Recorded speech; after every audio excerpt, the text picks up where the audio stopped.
Welcome, everyone.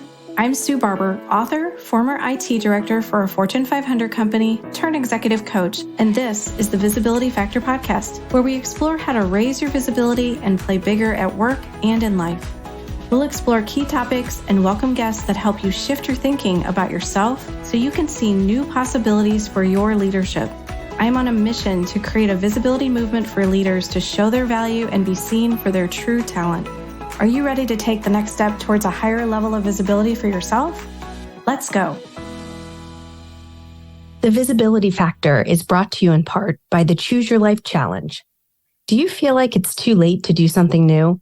You have a good life and your basic needs are met. You have a place to live, a job that provides enough, and friends and family to share it with. But it's all passing by so quickly, and it feels like you're running out of time to do the things you wanted to do.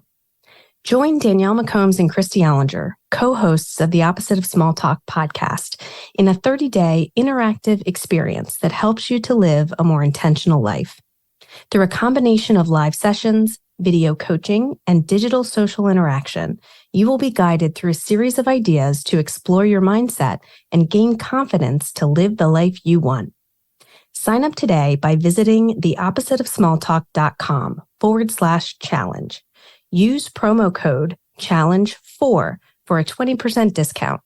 That's theoppositeofsmalltalk.com/challenge and promo code CHALLENGE4.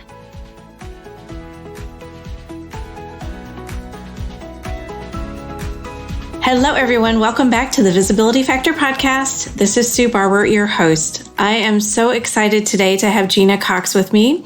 She is a member of the Top 3 Book Workshop that you are all very familiar with because I have had so many great authors on here. And her book is called Leading Inclusion, and it's coming out on October 11th. And I'm so excited for her and thrilled that she could be here with us to talk about it so you get to learn more about her book. Welcome to the show, Gena. Susan, I'm so excited to be here. I have been looking forward to this for a really long time. Me too. It seems like it was a long time before it was going to be here, and here it is. So exciting. So I would love it if you would introduce yourself and share with the audience a little bit about you and what's happening for you with the book. Oh my gosh, I don't even know where to begin, Susan. You remember that this is the point where you start to feel like a basket case because there's so much going on. But I'm an organizational psychologist and an executive coach, and I've spent my entire career really advising leaders and corporations about how to build healthy workplace cultures and measure employee opinions and help their leaders be more impactful as an executive coach. And a couple of years ago, in 2020, May of 2020 or so, I decided I would write a book because this was an opportunity for me to take all of those years of experience and training, as well as insights from wonderful clients and other colleagues that I knew who were also organizational psychologists, and put together a book that was really intended to be a support, a guide, if you would, for executive leaders. And so the book, Leading Inclusion, is really designed for executives and board directors and MBA students and EMBA students, and maybe even people outside of the United States who are responsible for leading an enterprise that includes a portion of which would be American workers, to help them understand some of the challenges in that they might be responsible for leading from the perspective of inclusion. And so the core message of the book, Leading Inclusion, is that, human variation, it's a normal thing. And yet in workplaces, we still have a challenge in managing or dealing with that human variation. My argument is we'll continue to have this problem until those executives and leaders lead the inclusion, the equity, the diversity, whatever you want to call it, work from the top of their organizations. Couldn't agree more. I mean, everything that you want to change in an organization has to start at the top. Otherwise, it's not going to get anywhere. Wow. I love this. And I have so many great questions to ask you. And I thought what you just mentioned was really interesting, and I hadn't considered about companies internationally and having American workers there and how they might have different expectations of inclusion than maybe that country that they're working in. That is so fascinating to me. Is that coming from clients that you've worked with? Yeah, it's coming from clients I've worked with, and it's also coming a bit as well from my own personal experiences and observations. The truth is, and you'll hear this from me maybe more depending on where we go in this conversation, but I don't really believe that there is such a thing as diversity, equity, and inclusion, not in the way that most people use those words together as if it is a thing. We can talk about that later. But what I do know for a fact is that in the United States, when we think about these ideas, what we're really talking about is the fact that we're not connected to one another. We don't understand each other. And then in a general sense, and then when you come into the workplace, it makes it even harder because you've got, all the organizational dynamics, and yet some people can't even make eye contact with one another. They don't include others and so on. That's a very American perspective that is very much influenced by our unique history, slavery, especially with regard to Black Americans and African Americans, because not every group of color would have, been descendants of slaves. But let's say we're focusing primarily on race and ethnicity. In the United States, it has a very particular history. There are other parts of the world where, for example, people look alike. I mean, they look alike just because they have basically the same DNA. They just happen to be across from each other in a geographical boundary. And they still have challenges with inclusion and diversity because the Northerners don't talk to the Southerners, or, the people from this sect don't interact with the group from this other ethnic group or sect. Because what we realize is that once you put humans together, we are really good at identifying how we vary and using that as a line of demarcation. We're not as good at figuring out what we have in common and using that as a point that brings us together. And so the last thing I'll say about in response to your very specific question was, if we're talking then about someone who has grown up in another country or lives in another place and does not know much about the American experience, but might be responsible for a global organization that is a large component of which might be American workers, it would be a really good thing for that kind of person to understand this inclusion challenge from the American perspective. Wow. Oh my gosh, so impactful. So you just mentioned about not really agreeing with diversity, equity, and inclusion. Can you share more about what you think it should be? Like what words should be used instead of that? Yeah. And it's not even so much the words. Let me back up and say that I don't agree with the words put together as if it is a thing.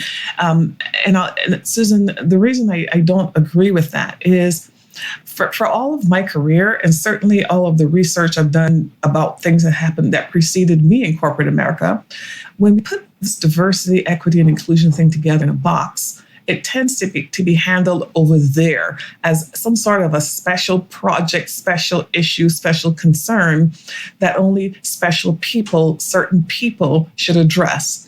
And so for decades, what we have, especially since the 1960s with the passage of civil rights legislation, federal, what we've had is that people say, okay, diversity issues, okay, we need a Black person, we need a Hispanic Latino person, we need an Asian American Pacific Islander to deal with those issues, we need a woman to deal with the women's issues, we need someone who is neurodiverse to deal with, and we go through this whole elaborate thing. And what that means is it gets pushed over here for those people to identify the problems and identify the solutions. The other thing that happens when you do that is that we tend to then hire people to lead functions that we call diversity, equity, and inclusion. And what we ask those people to do is, we under-resource them. We don't give them political clout. And we ask them to fix those problems because somebody else doesn't want to deal with those problems. So we push them over to the side.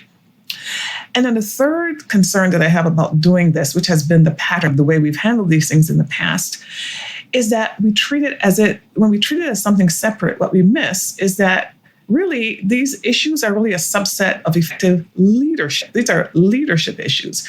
So I think of leadership as being effective at managing 100% of your workforce.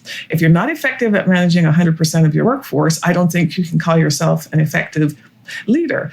So from that perspective, then, all this diversity, equity, and inclusion stuff, it's kind of like, your leader, you need to learn marketing and understand all the people too. It's not a separate thing. Oh my gosh, that is amazing. I love that you said it that way too, because I do feel like that is true, what you said about appointing specific people for specific groups and really thinking it's a huge challenge, right? Inclusion is a huge opportunity within an organization, and one person cannot tackle it by themselves, especially if they don't have help.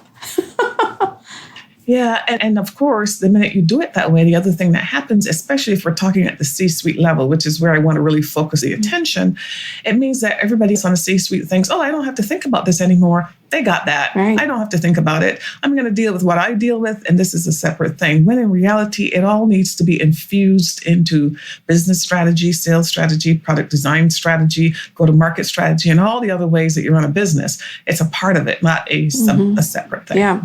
So what do you think are some ideas to help leaders be more inclusive, even in their own departments, with their own teams? I did a webinar several months ago, and a very wonderful young man, when we got to the point where we opened the mics, he said, I have some women of color on my team, and I don't know how to lead them. I don't know what to say. I don't know what to do. That was an aha moment for me, because no one had stated that issue so very clearly. And so here's what I said to that person, which is what I would say to every other manager and leader. Someone has sold you a bill of goods, giving you some kind of idea that you need special and unique skills to deal with people who don't look like you, let's say. Well, that is not true. Whatever your leadership capabilities are, people of color, people who are immigrants, people who look different or have variations because of the way that they were built, they don't need different leadership. What they need is the same leadership that you already know how to do. You just need to make sure that they're fully included. And so that sounds very simple, but one of the distinctions that I would make, I think, is that when they see all these variations, they get a little bit intimidated by that and think they need to do something different. They also do the thing that humans do naturally, which is, it's not familiar, I'm going to avoid it. It's not familiar, I'm not going to say anything because I don't want to offend it. It's not familiar, I don't want to ask questions because if I ask questions, that just reveals that I don't know something. So I propose the opposite. I propose that whenever you see something that's different, and this includes humans that don't look like you or haven't had the same background, be curious, be inquisitive, get closer. It might not be the easiest thing in the world to do, but I have never, speaking on behalf of all women of color, which I should never do, but I will for 1 minute, I have never, ever been offended that someone was friendly, that someone talked to me, that someone asked me questions, that someone wanted to get to know me better, that those things do not offend me. Speaking, again, I should speak for myself, in any kind of way. What offends me is when I don't get included, when I don't get asked, when I get ignored. So one possibility is to think about what you could do differently that looks a little bit more like approaching rather than avoiding. And then very specifically, I do think that managers, of course, are the ones that have the goods, right? You have the goodies. You have the pay increases, you have the promotion references, you have the access to training opportunities and to highly visible opportunities. You have the behind the scenes stuff that that I don't see.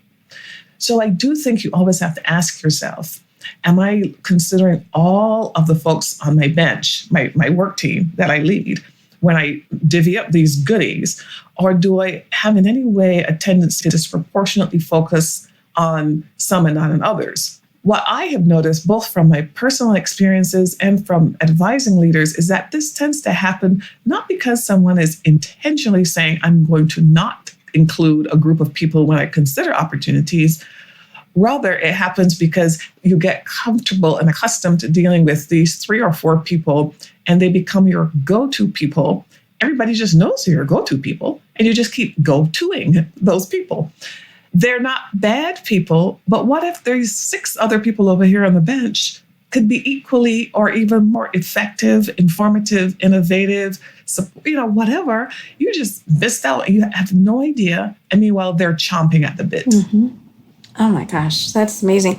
It's so close in some ways. Like when I think about people who are sitting at the table wanting to participate. And so in addition to those types of situations, it's I'm introverted, I'm hesitant to speak up, or I've had a previous experience that wasn't good, or I'm scared to be visible. I don't feel like it's safe here for me to speak up. And, I may be judged for that. So I think there's so many different dynamics happening in a room that a leader has to be paying attention to and try to make sure that everybody has a voice. Everybody has the ability to speak up and share their ideas and thoughts. Otherwise, you're missing out on a great deal of information. Yes. Oh, wow. So what do you think the biggest challenge an organization faces to implement some of these things that you're talking about in your book? Why do they struggle? Is it because they think it's someone else's problem or other reasons? Yeah. Well, because my book is primarily targeted at the top of the house, but obviously contains lessons that can be helpful to anybody who's interested in this subject matter, I would say for that particular audience, we have a very complex combination of factors that has caused us to be at a point where I've been seeing these headlines, for example, that say 2 years after May of 2020, how come organizations aren't seeing more results when it comes to diversity, equity, and inclusion? Or, that kind of headline is very prevalent. And I guarantee you there'll be another round of those kinds of headlines come, Black History Month or whatever, because, that's how the media operates. So what the media is trying to get at, the reason those headlines pop is that they're understanding from employees that they're really not seeing a significant change in their organizations, which is, by the way, why the subtitle of my book is Drive Change Your Employees Can See and Feel. So what is getting in the way? Well, I'll be very honest and say, when I walk into public spaces, I assume that maybe 50% of the people that I am talking to, number one, don't even think this is an issue that should be discussed in the workplace, or don't think that those at the top should do anything about it. And executives themselves will say, and said recently in a Fortune 500 article, about 70% said, we think we've talked too much about social justice issues, enough already, right, basically. So that is one issue. Executives writ large in our corporations, some aren't even sure this is something that belongs on their plates.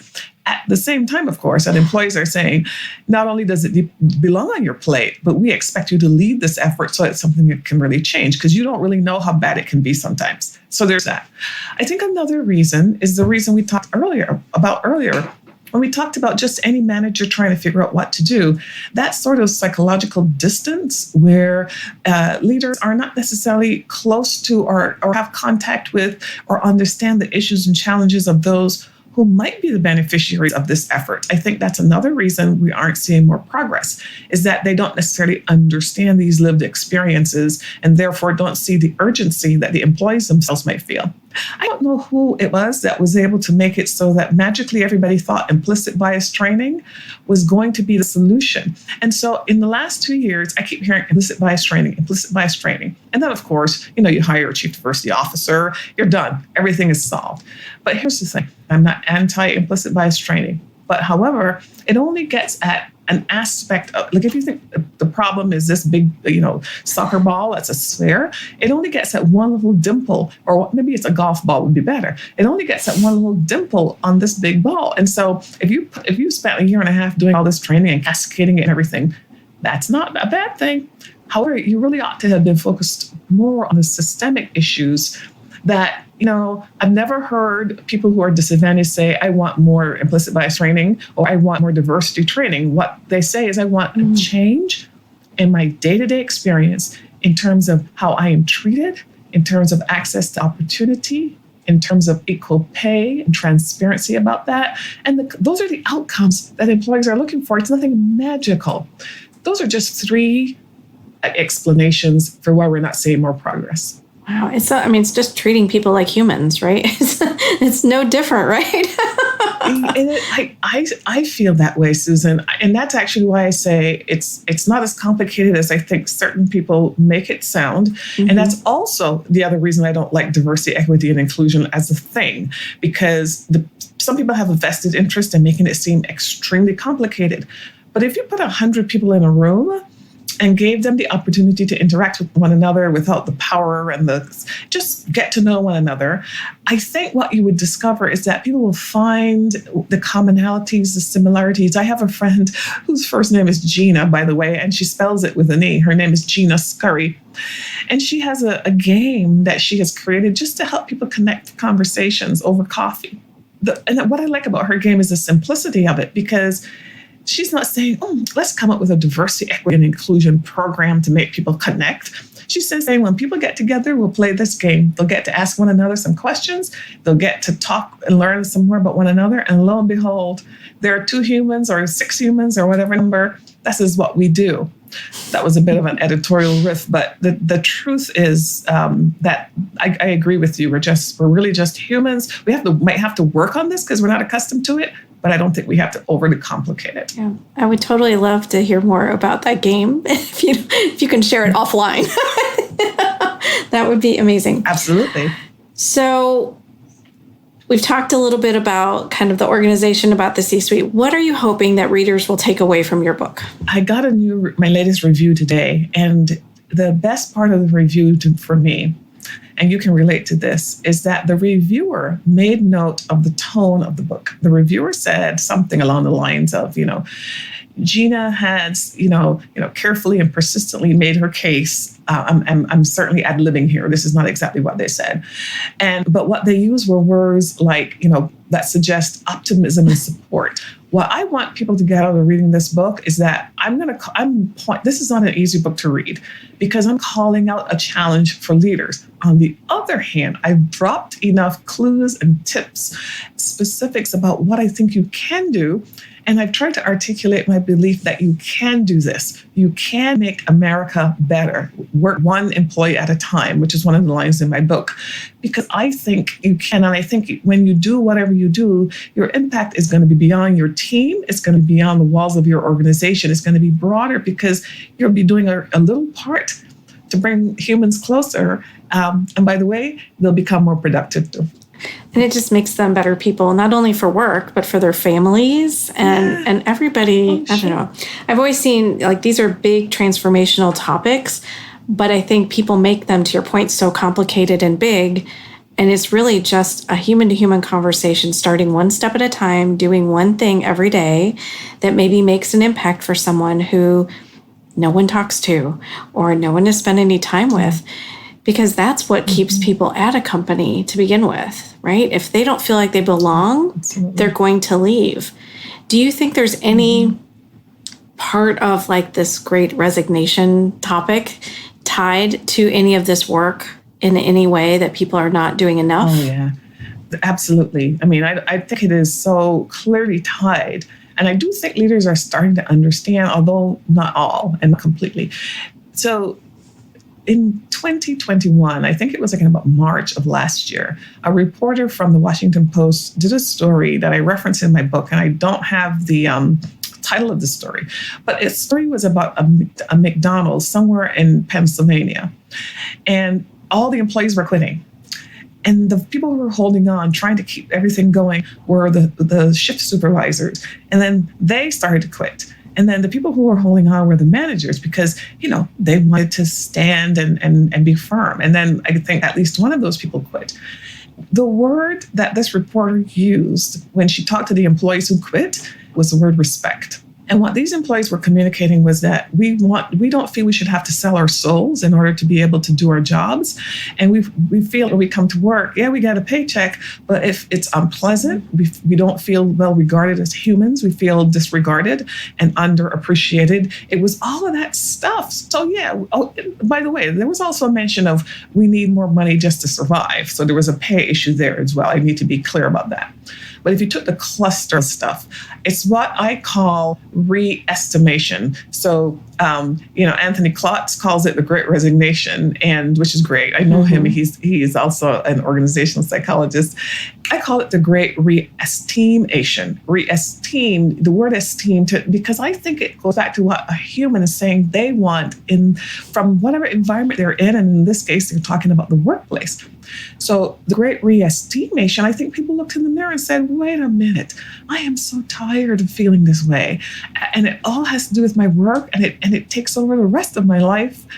I feel unhappy, and I come home, I'm unhappy. My spouse, my friends say, what's wrong with you? And I don't want that anymore. So I think it's related to that for sure. And the other implication, since, because of the topic of my book, is that what we found was that employees of color, their scores, their favorability scores in terms of engagement, in terms of their overall experience in organizations, tended to be at the bottom of the pile. And so the reason then that more employees of color said they were reluctant, for example, to return to the office, and that they called for more hybrid work, or they wanted hybrid and do want hybrid work to remain, is they thought of it as a way to escape from environments that had not been welcoming to them in the past. So, and the same thing for women, by the way. So all of these issues are intertwined. We are at a very unusual point in history, I think. Wow. Oh my gosh, that's so amazing. Just to hear that coming from you right now is so impactful. Just to think about companies I've worked with, and a lot of people automatically just want everybody back in the office, and they think it's about them. Like everybody has to be here, everybody has to be together to get work done. I think we've proven that is not true, first of all. And there are other reasons why people don't want to return to the office that you just mentioned. And I bet they've never been asked that question. So, I know that there are a lot of executives pushing back on these issues and insisting that people come back to the office. And I do agree that there are certain jobs, obviously, where it is maybe better or more important to have people together. However, my advice to leaders of any size organization on these issues is not assume anything from the vantage point of your own personal experience, because there's a high probability that your own personal experience is dissimilar to the experiences of the people that you lead, especially lower down on the food chain. Here's the deal. I spent a lot of time in financial services, and it was a male-dominated business. And when the folk that I was working with at the time that I'm thinking about, when they graduated from the fanciest business schools in America, they tended to be male. And one of the unspoken rules was that they would find a wife, and by the time they showed up to work in the investment bank, they would have a ring on their finger because they traveled a lot with their jobs. They traveled, 3-4 days a week on the deals. And so the wife didn't work. The wife would be at home taking care of the children, had a lot of financial resources with which to do that, and a very great lifestyle. And that was sort of the norm. Now, I'm not criticizing that as a lifestyle. I know nothing about it because it wasn't mine. But what I do know is that it's not representative of everybody who worked in that company. Because if you take the person in the mailroom and the person working in the cafeteria and the administrative assistant and the person who has to get out of the office by 5 o'clock to take care of their children because they're a single parent, there's so many variations on it. If you are one of those people who have that special privilege that I was describing in terms of your lifestyle and you run this business, you might think everybody has that privilege, but most people do not. So you have to be really careful as a manager to always ask, what do you need? How may I help you? What's getting in the way? And not assume that the responses will be the responses that you would give. I love those questions. And even another is, how are you really doing? Because I feel like there's so many mental health struggles with everything that everyone's been through with the pandemic and just this new normal, if you want to call it that is still evolving. I don't know that we have a new normal yet, and it's still in process, but it's so much, I think, on the manager to think about now that they didn't used to have to think about, and now they really do. I will qualify one thing, because what you just said is absolutely correct. And there is one thing I need to say. If you are a manager in an organization and there are layers above you, a larger organization has layers and so on, I do think it is a little unfair that middle managers, what we traditionally have called middle managers, you truly get squeezed. Everybody's saying what we want you to do, but we're not necessarily providing you with all the guidance and support and the training so you can make these transitions. You only know what you know, right? You're busy. And you also have these same issues in your personal life, right? You're a human too. Right. So that's one of the other reasons why I talk to executives as much as I do, because I want them to understand exactly what you just said, Susan, which is that there's so much change taking place in organizations. The leaders at the top who are sort of cascading expectations and say, I'll do this. I think managers keep getting new expectations every day. They're getting new expectations from the top, and they're getting new expectations from their employees. We've got to be more conscious and purposeful of the importance of supporting managers. And it's one of the areas where I see significant opportunity and also a big gap and a big opportunity. Beautifully said. I couldn't agree with you more. It's the one area I think, and when you think about C-suite, a lot of them will get opportunities for coaching. They'll get opportunities for help. But I don't think that's always true for the middle management levels unless they may do it on their own. So I've seen a lot more companies starting to look at doing some things differently there to help provide that support, which I think is really, really great. Yes. How do you think an organization would define success in terms of meeting some of these goals and ideas that you have in your book? How would they know that they've reached nirvana and everything is great? So the one thing they mustn't do is just copy the hot topic of the day that they read about in the Wall Street Journal or wherever else they read it. Not to say that other people's ideas aren't good, but I encourage leaders to first start with defining a vision for their own organization. Put on the blinders and say, okay, I run company A. In company A, this is our workforce. This is what we need to deliver for the future. What would we need to set as our goals with regard to inclusion or equity and those kinds of things? What would make sense for us? And by the way, I encourage leaders not to define those goals independently, from an ivory tower. They've got to involve people, different stakeholders within the organization, as well as the very employees that they intend to benefit from whatever they do. Then once they define that, then they need to communicate to the organization the why. And this is one of the things that I think is often missing. Why do we need to do this? And so they need to be able to articulate the why so that every employee can say they know why the organization is doing what it's doing and they understand the impact that it will have. Then what they need to do is to point out to, as we said just now, as they cascade this, as they share these goals and aspirations with the rest of the organization, then they have to figure out how to make it real. That's usually in behavioral terms, in terms of, if you put it in behavioral terms, these are the things we want to see managers doing. These are the things, this is how we want our organization to be. This is an aspect of a goal that might be set. Then you got to hold people accountable for making the changes happen that you said. And this is actually an area where I didn't say this at the beginning, but this is one of the things that causes the lack of progress 2 years later, is when there is no accountability built into this kind of system.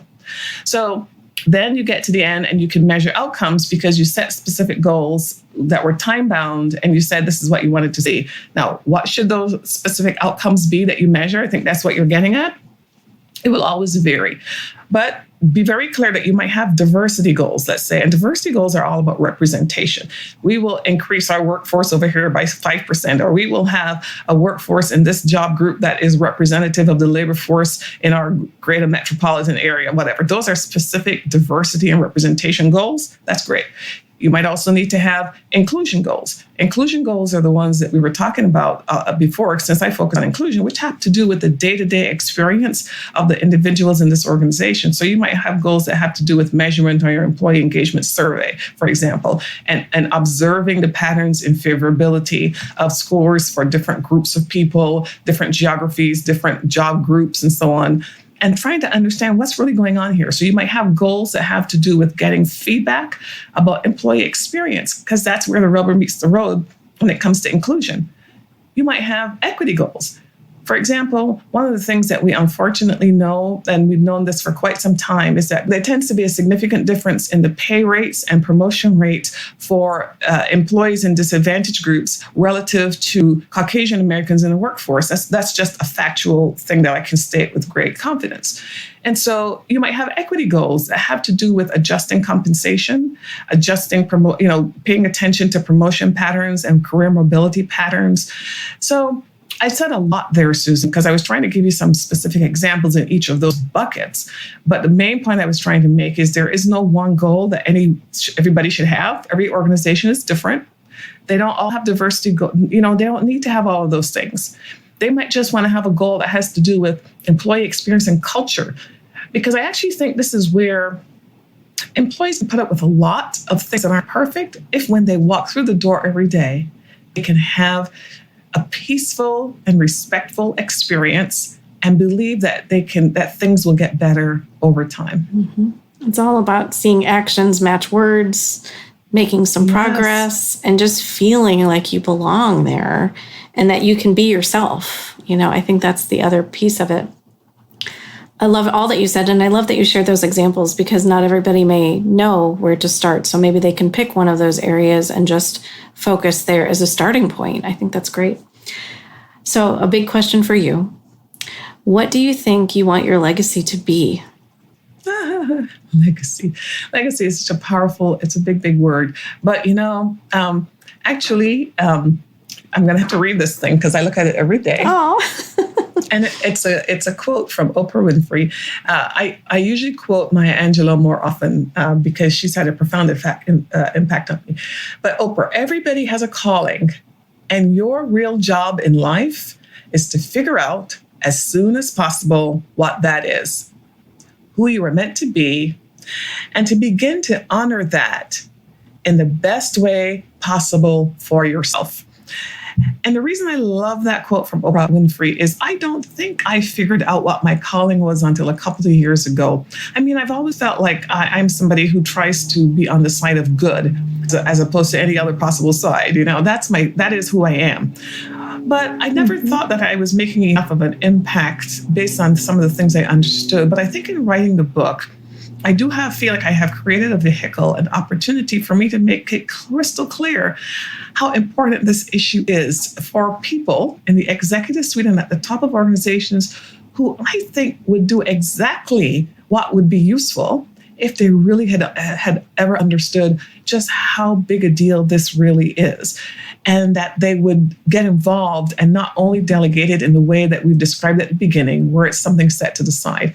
If I could see more organizations doing that and making those changes in the way they deal with this leadership issue, I would feel like I not only found my calling, but that I had found a way to sort of deal with it in the way that only Gena could.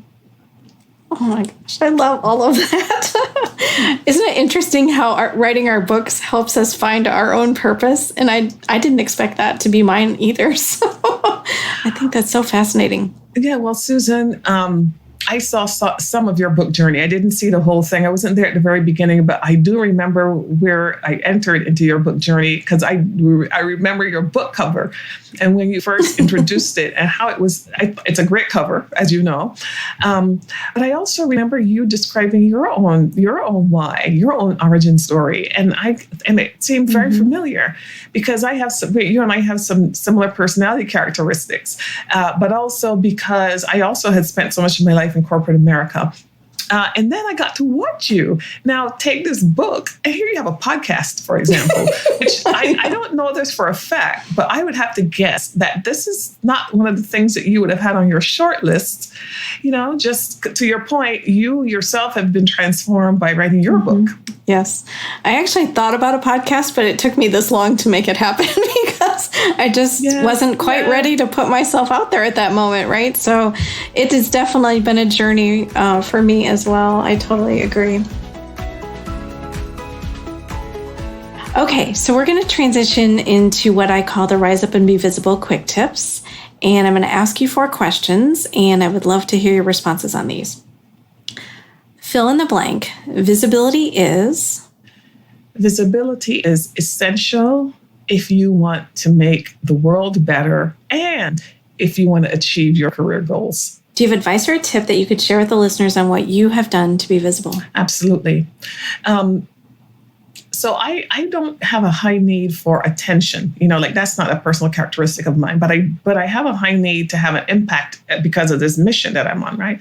And so I decided that writing is a way that I will do this. But I have been writing for a long time, not just this book, but a variety of things. So the tip that I have for anybody, wherever you are in your career, is to figure out what it is that you think you're working towards. Like me, you might not find your calling until way later in your life, and don't put pressure on yourself. But you probably have something that you look out there and you see, and probably starts with something where you go, man, I wish I could. How did they do? I would love to figure that out. Whenever you see yourself thinking about that, about something that you see, make a note about that. And let's say you pick one of those things. Start thinking now about what could you do to move yourself along the path. And I'm not talking about your employer now. You've got to separate your goals from your employer's goals and find ways that you will do, people call it side hustle. It doesn't even have to be a formal side hustle. But every day, if you're not doing something that can move you on the line, just because, your job, it doesn't have it or whatever, you're losing an opportunity. So just get on it right now. Yep. Keep going. What is the one piece of leadership or career advice that you've received that's helped you the most? Yeah, it's probably somewhat related to what I said, but it's this whole notion of a portfolio career. I'm not the kind of person who likes to do one thing. I need a lot of variety, and I'm very comfortable with change. It doesn't intimidate me. And in my career, I've done a variety of things. I've been a reporter. I've certainly been a classic organizational psychologist. I am an executive coach, and I'm still a psychologist. I've been a professor. I've been a consultant. I've done a variety of things. Part of the reason I've done all those things, though, is because someone a long time ago told me, don't think of your job as your career. Think of a portfolio. Imagine if you had the opportunity to do all the things you really want to do that give you energy. Because in your job, you're going to have some things that don't give you energy, that suck your energy. Make sure you have, if you want to do some writing, if you want to do some teaching, if you want to do some this and some that, start to do it. And then when you put it all together, people will be amazed, actually. You yourself will sometimes be amazed. The other thing in this changing world is that the whole concept of the 9-to-5 job that you go into for 10, 15 years, it's gone away, right? It doesn't really exist. So the other advantage of a portfolio career, doing a variety of things, and by the way, that could include your hobbies. You like doing things with your hands. You like carving wood. You like making clothes. I don't know, whatever you do, really honor that, because the other thing in this environment is that it'll give you the advantage when one thing falls away, because our economy is changing so rapidly that something that is really in today and in high demand is no longer that tomorrow. You'll have a lot more control of your career options and choices. Yeah, I love that. A diversity of options to draw from for income or for just fulfilling yourself, I think, in many ways, right? Okay, last question. What book would you recommend that you've read lately and love? Oh my gosh. Now that might be the hardest question that you have asked, because I figured it might be. I read so many books. I don't know. I don't know if it's an addiction, because that would be bad, I think. But it might be. It might rise to that point where, sometimes I ask myself, well, why did you buy another book? But the book that I bought over the weekend, the title of it is Seen, Heard, and Paid. And the book cover has those three words in very large font: seen, heard, and paid. And that grabbed me before I had heard about the book. But when I saw the cover, I was like, yes, they've put it all out there. And it's relevant to this conversation, though, because what this book is about what do you do to take control of your career so that you can be seen, heard, and then paid for the things that you either love to do or that you're very good at. Now, that book has a targeted audience to some extent, because it was written from the perspective of people who are from marginalized groups. But here's what I think. I think those three ideas are applied to anyone. And I certainly recommend that book, because it really relates to what I've been saying, that while I am asking corporate leaders to do all of the things that I'm asking them to do, there are two sides to this coin. And when I talk to my daughter and to people who look like me, I don't tell them to wait for corporate leaders to do anything. I tell them, have a portfolio career. Start working on the things that give you joy so that you'll have some options. Develop your skills. Be very careful about your image and who you project yourself to be in social media, because we let our guard down. Mm-hmm. When I look for you in the world, starting with social media, because that's where we look these days, I want to see a complete picture of you, and I want the picture to be favorable. I don't mean that you can't have opinions, but I mean, I want, what would be a reasonable person say upon reading this information about you? All of these are the things that I say to people who are moving in their careers, and of course, be visible in ways that will move the needle, but will leave the persons and people that you're trying to influence more receptive to what you have to say next time, not less receptive. It's not easy to do, but you have to set that intention and be consistent. I love every bit of that. Oh my gosh, that's amazing advice. And thanks for the book recommendation. I had not heard of that one, so I will definitely pick it up. So thank you so much for being here, Gena. I know the audience has learned a ton from you. I have definitely learned a ton from you. And I am so excited for your book to come out. I've already promised it to people that I'm coaching that I know are going to benefit from it. So thank you for writing it. I know, as you and I have both been through the same program, it's not always easy. There's days you may want to quit. But having it at this point is just an amazing, really big accomplishment for you. So I'm so happy for you. Oh, thank you. It's been a pleasure to meet you, Susan, to get to know you. I love your mission and the work that you do. From the beginning, I understood it. And it's a pleasure to be on your podcast. Oh, well, thank you for being here. I will include all the links to all the information to connect with you in the show notes. So thanks so much for being here and just sharing all of your brilliance with us. Oh, thank you. All right, everybody. Thanks so much for joining on the Visibility Factor podcast, and we'll catch you on the next one. Thanks so much for listening to the Visibility Factor podcast. Remember that visibility starts with small steps that are intentional and consistent each day. Be bold, be visible, be the leader you were meant to be. Find us and subscribe on Apple Podcasts, Spotify, and wherever else you listen to podcasts. Follow us on all of our social media platforms, which are highlighted in the show notes. Thank you for listening, and we'll see you next time on the Visibility Factor podcast.